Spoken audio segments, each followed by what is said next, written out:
Le jour où Sadio Mané a découvert la Lorraine. Partie 2. Rapidement, et sur les conseils de ce dernier, Sadio Mané bannit de son alimentation toutes les sauces ou presque, en partie responsable de sa pubalgie. Certains joueurs me surnommaient ketchup mayonnaise, sourit Touré.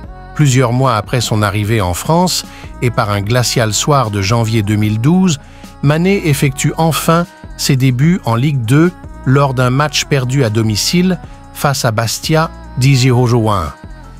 Le Sénégalais, qui n'a pas encore 20 ans, fait une apparition de quelques minutes qui sera suivie de plusieurs autres nettement plus consistantes. Mais la saison se termine mal pour Metz, relégué en national, alors que Mané, dont le talent commence à faire parler au-delà des frontières françaises, est toujours en plein apprentissage.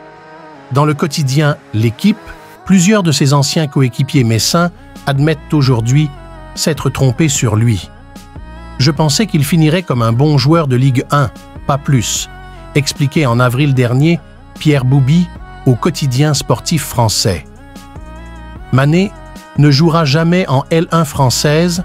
Quelques semaines après la relégation de Metz au 3e échelon national, où on l'aperçoit à 4 reprises, il est transféré au Red Bull Salzbourg en Autriche pour 4 millions d'euros. Suivront le FC Southampton, Liverpool et désormais le Bayern Munich, un des meilleurs clubs du monde, où il gagne plus d'1 million d'euros par mois, soit plus du double de ce que lui versait mensuellement le comptable des Reds.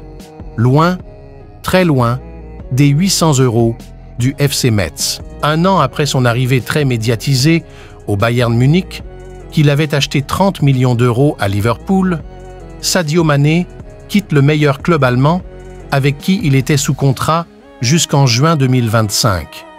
Le transfert a été officiellement annoncé lundi 31 juillet.